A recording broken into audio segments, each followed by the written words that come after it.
Hello friends, today we're going to be talking about the square between Mars and Jupiter, Mars being in the sign of Aries and Jupiter in the sign of Cancer. This square will perfect on May 4th at 19 degrees. And this square is that feeling of, I know better, but why the hell is it that I can't do better? So the direction's there, the impulse in us is very clear, and there's a part of us that wants to act without hesitation. And yet, when we try to move, something doesn't land. There's a feeling of misalignment. It's almost as if our action is not coming from the place of who we've become and who we are now. And one of the reasons for this is because a lot has changed since Jupiter ingressed into the sign of Cancer, at least internally. Over the past few months, our inner self has been reorganizing. Our meaning-making process has changed. And the things that generally makes us feel aligned has been going through some sort of a metamorphosis. And so far, all of these internal happenings, they haven't required actions. It's been occurring in our reflective modes. But now we've gotten to a point that we've got to align our external actions to this internal knowing now. And this is what this moment's about. We have two very clear forces at play. Because Mars in its own sign of Aries, so fully dignified. Jupiter is exalted in the sign of Cancer, fully dignified. So it's that there's a lot of potential here to create alignment. But right now, things are glitching out a little bit through the square. So that's what we're going to talk about in this video. How do we align these factors? What's misaligned? And before getting into the depth of the video, I want to let you know that May is a little bit more quiet compared to April. We have less transit, but there are plenty of videos coming up, and I'm going to cover all the major transits.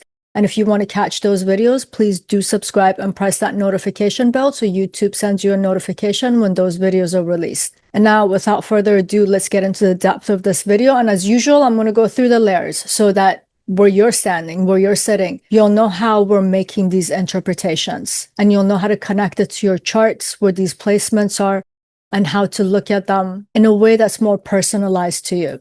And with that said, let's start with Jupiter and just go through what Jupiter in Cancer, what it's been doing. And the first thing I want us to recognize is that Jupiter has been in the sign of Cancer since June of 2025. We're coming close to a year now. And this Jupiter has been steadily expanding our inner worlds. And that's because the sign of Cancer in itself is a site of retention. This is moon sign. So this is the sign that holds our memory, the memory of our life experiences. And where every experience comes to have a particular kind of feeling attached to it. And it's this that gives our lives a sense of continuity through time. This is how we get our life narrative and the meaning that we designate to it. And now with Jupiter here, the planet of expansion, wisdom, this field of the self has gone through massive rearrangements. It's been making our inner self more spacious. And because of that, we've had to reorganize a lot of things. And I talk about this in one of the other videos about the Nakshatra of Jupiter, which is Punarvasu, which has a lot to do with reorganizing and redoing things.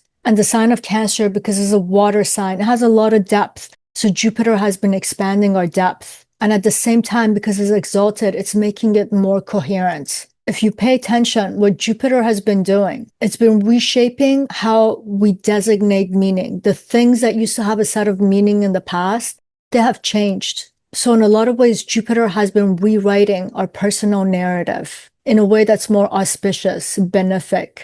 And there's another thing I want us to keep in mind. Not only Cancer is a water sign, we can't leave it there. The water element in itself represents moksha. And that means this sign, its goal is to create enlightenment. And that's enlightenment about our inner world. It's about the dissolution of our emotional ignorance. And when you think about it, we have pain and suffering in this life. We suffer because we are ignorant to something. It's because we don't know something.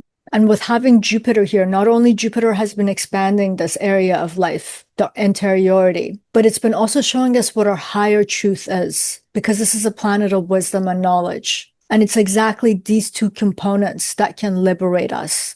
So in many ways, Jupiter has been helping us with this notion of self-knowledge, know thyself. It's expanding our understanding, which in turn is allowing us to see what emotional integrity means, wholeness, being authentic. And since Cancer is also a feminine sign, which means it's a receptive sign, this entire process has been very quiet. We haven't been able to perform it, to articulate it, to enact it, but a lot has changed internally. So far, this entire process has been unfolding through reflection, reviewing our memories, having memories pop up out of nowhere, and we've had to grapple with them. It's been a very slow process of recognition. But if we pay attention, we've become more aligned internally. There's been refinement of our emotions, better emotional control. Our emotional needs have been refined. We've come to see what things in our life have true meaning and other things that are actually meaningless, but we'll just keep holding on to them. So ultimately, Jupiter being here, it's about us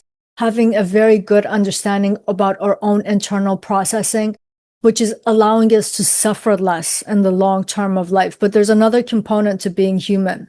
You can know your inner self, but now you have to engage with the world. That means you have to enact this inner self. And that's another part of suffering, when we can't match our external action to our internal sense of knowing and being, which now brings us to Mars in the sign of Aries. Let's go through that layer before we bring it all together in the square. And the first thing to say about Mars, especially in the sign of Aries, in its own sign, a fire planet in a fire sign, is about immediate action. But in the sign of Aries, the right action originates from the essence of you. That means it can't be performative. The essence is referring to our core directive. And that means this is the true movement and action of the self before it comes to act relative to or because of external influences. So Aries becomes a point of authentic action. Again, before it's acting to meet expectations, before it comes to act based on its conditioning or because of relational pressures.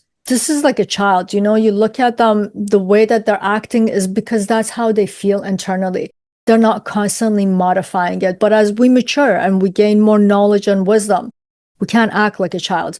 We have to now align our action with that inner knowing and that inner cultivation. And another thing to keep in mind about Mars is very goal-oriented, and it has a direct trajectory towards that goal.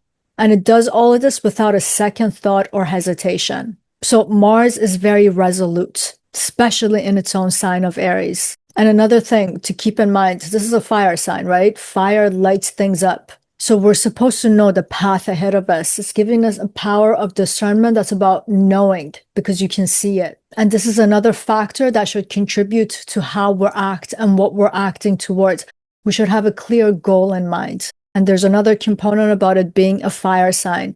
The fire element is related to Dharma. And as I just said, to act clearly, you have to see where you're going. Another component that we have to see, especially in the sign of Aries, it's a very self-oriented, individualistic sign. We kind of have to know what we're made of. Again, if you think about it, we're going back to that inner self component. We got to know what we're about to know what the action, the authentic and true action of this self is. So putting Mars here in its most powerful way, it's meant to create actions that comes from the essence of us. The impulse that we feel, it's coming from the essence of us. Is not a craving, is not a lust. It's actually something that we're made of, that we feel compelled to enact that and to be that in the world. And for this particular transit, I want us to think back to when Sun was at 20 degrees of Aries, because this square is happening at 19 degrees.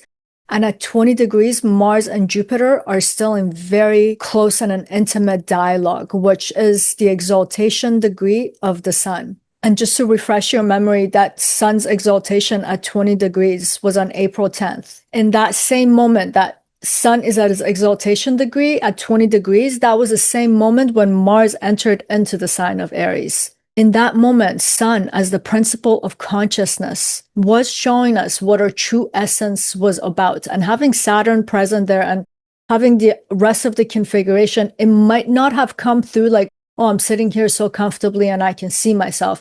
It might have been through a moment of crisis and conflict. When we look at the world and the wars that were happening at that time, it was not calm and peaceful. But it was showing us something about who we are in our essence, at our core. The Sun is also of the fire element. There was a lot of illumination. It was also showing us what our purpose is in this life. So that moment was creating a reference point for us. The Sun was illuminating what are right actions. It was showing us how and when we're aligned to our core directive. So it was bringing visibility to our actions. And we were also feeling the authority of it. There was an internal certainty about this is who I am, this is how I need to act and where I need to go. And now Mars is arriving to this degree. So now we're getting to enact that. So if, I don't know, if you keep journals or if you take photos on your phone, go back to April 10th, kind of get a feel for where you were at, what was being disclosed to you, how you were feeling the world. If any thoughts or any feelings were coming to the surface about this is what I need to do in life, this is how I want to feel, Mars is now that opportunity to do it. But going back to the square, I want to bring this to your attention. Both of these signs are cardinal signs, both Aries and the sign of Cancer. So that means both of these signs want to initiate movements, but they're not going towards the same direction. They don't have the same orientation. Aries' movement is outward. It wants to project outward and forward. And it's creating that trajectory through active engagement via our actions. Cancer's orientation is inwards and downwards. So Cancer establishes direction through emotional coherence, emotional alignments. Aries needs action alignments. So this is showing us, because this is a square. As I said at the beginning of the video, our inner state is not aligned with how we need to move externally out in the world. This is what the square is trying to convey to us. The inner state and our actions are operating from a different place in this moment. And a lot of that has to do with the fact that Mars is a bit impulsive. It's feeling something right now and it wants to act towards that thing. Whereas Jupiter has been sitting in our inner world for the past 9 months and is telling Mars how you act right now is not just about now. Jupiter is saying to Mars, dude, I need you to align your action to who I have become internally, which is so much bigger than what you think you have to just do right now. Just sever things, break things, and keep moving. Jupiter's telling Mars, we have a new configuration. We have a new goal here, a new destination. And I need you to direct your actions in alignments to that. So that's what this square, this dialogue is about. This is about how do we create seamless continuity between our internal world and our external expression, between the needs of the world that demands of us to act and our own inner needs. And do the actions that we perform, do they fulfill us internally? This square is bringing some sort of attention so that we understand what correspondence means. This square is going to show us where we're falling short, how we glitch out, and we end up doing these actions that are actually not our intention. Actions that are not aligned with our emotions. Like internally, we have these set of emotions of this is how I feel, this is how I need, and then you come in relation to another person and you're just acting on their behalf and even against yourself. So Jupiter is saying, yeah, cool. Take into consideration who you're in relationship with, what the expectations are, but understand your own needs and your own intention, and understand things have changed a lot in the past 9 months. In some ways, Jupiter is rejecting Mars's decision-making and actions because this is a square, even though these two planets are good friends in planetary friendships.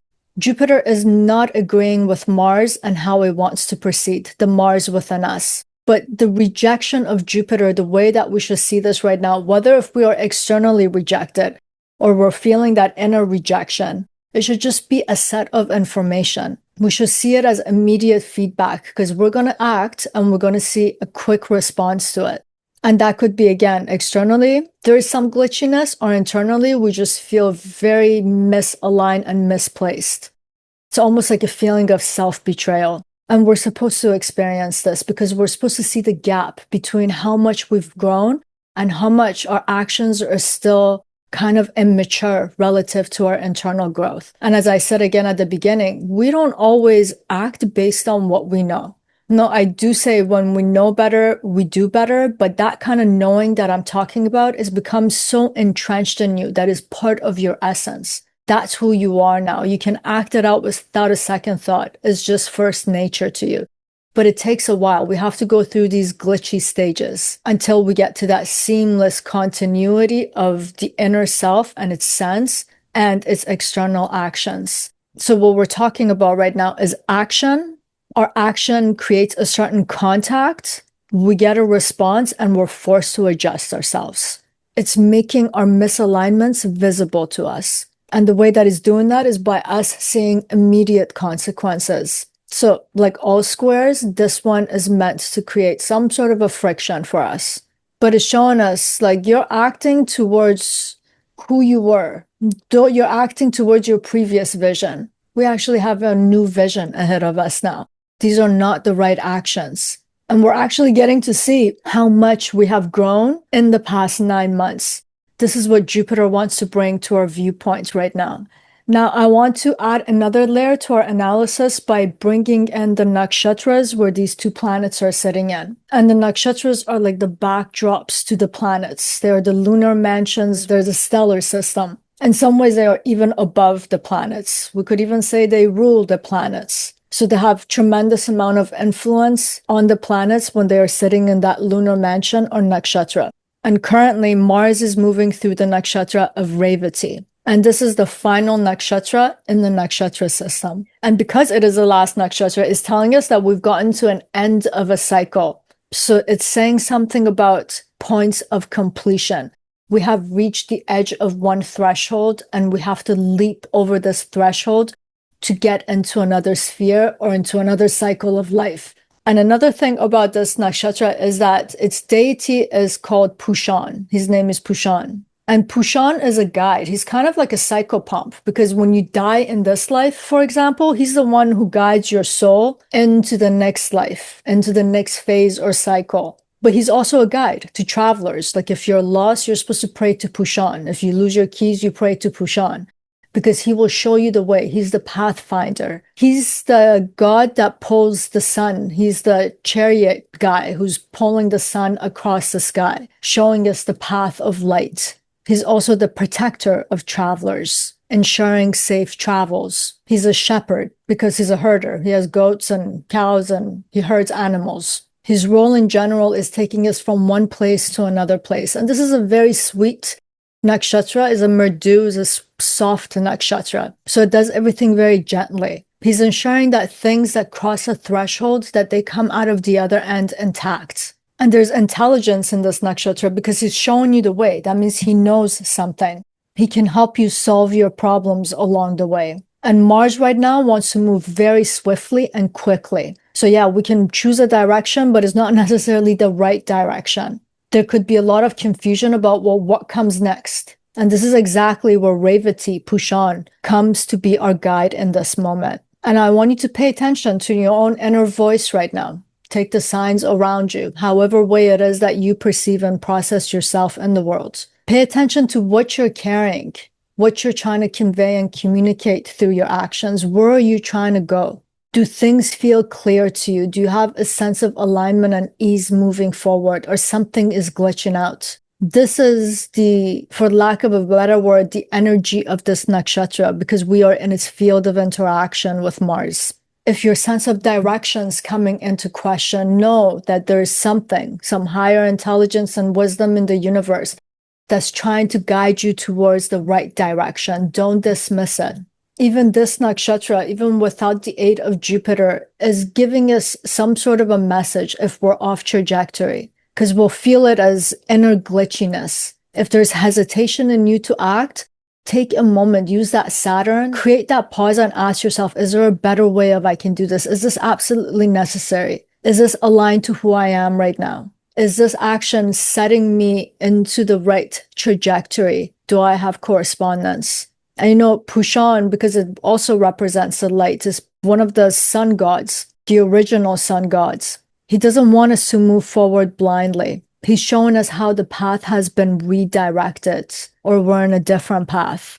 And this nakshatra is trying to tell us, look, I'm trying to help you get into the next phase and the next cycle of your life. It wants to make sure that we cross that threshold so that there's no separation between our action and our destination. So this is about course correction. And that internal feeling of I'm off path is going to come on very strong with this nakshatra. But now let's go to Jupiter's nakshatra, which I have talked about in a few videos now. Jupiter has been in the nakshatra of Punarvasu, and I encourage you to watch those videos to really understand what Jupiter has been doing since it entered Punarvasu nakshatra. And this nakshatra has a very different rhythm. Its deity is Aditi, and Aditi represents the infinite, boundless space. She's the space goddess. And she's also the mother goddess in some sense, because everything emerges from Aditi and everything dies and returns back into Aditi. But the kind of return, because this nakshatra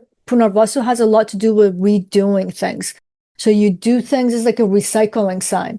You go back and you return, and upon your return, you evolve, you come back and you do something better. And Punarvasu works through repetition, do, redo. So it has a tendency to bring us back to similar places as before, redoing it again. So it's taking us back to our emotional patterns, back into familiar relational dynamics that might have even been dysfunctional. But with the Jupiter here, we've been refining our perception, our emotions. And there's been a lot of repetition for this process of refinement. This is how we get understanding as human beings, through repetition. Because for the first time something happens, that's the first time we experience it, therefore we see it. The second time we really take note of it, oh my God, this is something that actually exists in the world or within me.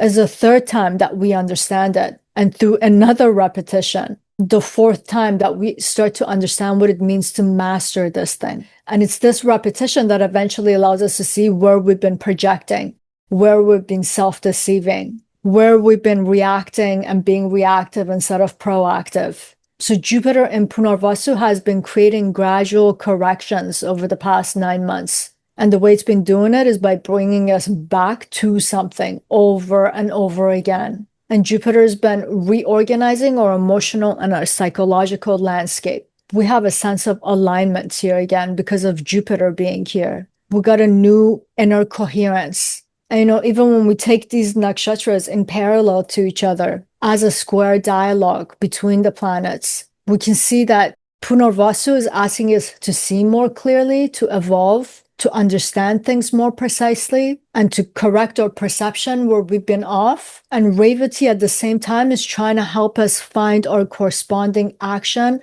relative to this new understanding. So even when we move into the nakshatras, we can look at the symbols and extract the same meaning. We're trying to close that distance between what we know and what we do. That means our actions are meant to reflect our growth right now, not to be disjointed. And we'll see this right now. We're going to act and things won't hold. The arrow does not reach the target. So we're going to see where we're off, where we missed the mark. We got to see that our action can actually carry us over some sort of a threshold. So it's talking about integration, our interiority and our external expressions of it. And before closing this video, please do like, share, and subscribe and comment. Let me know. Let us all know. What do you do to be able to sense that inner, like, I'm off, and then realign your actions the way that you can move forward without a sense of glitchiness? I know because we have Mars here, we can talk about discord. Like we'll get external discord or internal discord, which is telling us something is off. Please let me know how you're experiencing this transit.